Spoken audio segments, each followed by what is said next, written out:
为什么坦克都需要3-4个车组人员，高达只需要1个人就能驾驶？这也算是个老生常谈的问题了啊！几乎每次在讨论高达设定时呢，都会有人问到，他们可能主要是好奇啊，驾驶高达时又要靠目视看周遭环境，又要驾驶着高达进行移动，又要做出射击等动作，还要留意对内通信等等，一个人啊，是不是根本忙不过来啊？那么今天我们就来聊聊这个问题。我们先设想一下，假如回到古代，我们跟当时的皇帝说，咱们需要造一辆战车，它能够快速的在战场上移动，同时呢，还要有一个足以轰开敌人城墙的武器。为了应对想要攻击战车的步兵，我们还需要每分钟打出600支左右相对准确的箭矢。这还没完，战车在远距离作战时，还要能与本部保持联系。请问这辆战车需要安排多少人？皇帝心里一算，能轰开城墙的武器，那得是投石车呀。就说小型投石车，搬运食材、瞄准、发射，少说也要10个人，1分钟600支箭。训练有素的弓箭手，在考虑到疲劳度和精准度的前提下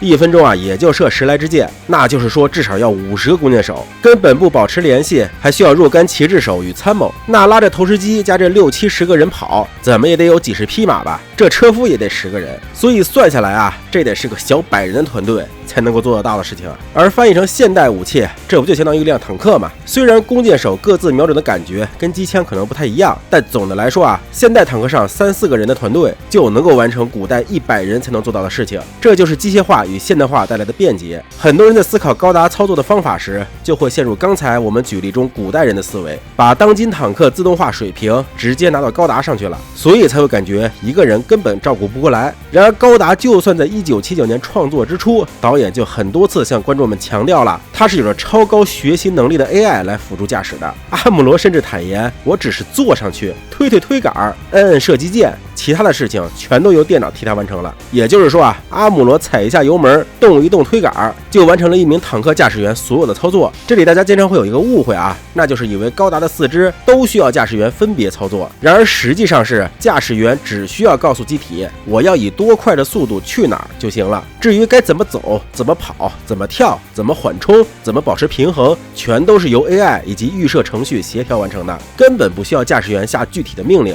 除非出现特别情况，驾驶员才会有针对性的特别操作。之前 UP 也做过相关的视频啊，大家有兴趣可以去看一看。解决了移动问题以后，驾驶员的另一只手只需要推杆，用眼睛瞥一眼 AI 帮你瞄准了的敌人，就完成了一名坦克炮手所有的操作了。相关的射击动作、机体转向等问题也都是由 AI 来完成的，你只需要告诉他我要打谁，什么时候打就行。当然了，技术好的驾驶员可以不使用 AI 辅助，自行预判瞄准，这个就需要拉近微操了。在这种情况下，确实驾驶员的移动会受到一些阻碍，但是只要操作系统里边有类似于不规则运动、自动巡航等预设，其实啊也是可以做到边瞄边移动的。更何况有时还有哈罗这种 AI 辅助驾驶呢。最后，一切与对内的通信都可以通过屏幕上的简讯以及语音来完成，而至于电子战，则是直接由 AI 来完成。所以一般的大头兵驾驶员只需要专注自己此时此刻该做什么就行。指挥官的话，虽然要观察整个战场局势并向队员下达命令，但他们能力啊也是远超普通人了，所以思维呢也是能够跟得上。总的来说，一台战争机器到底需要多少人来操作，主要还是看机器的自动化程度如何，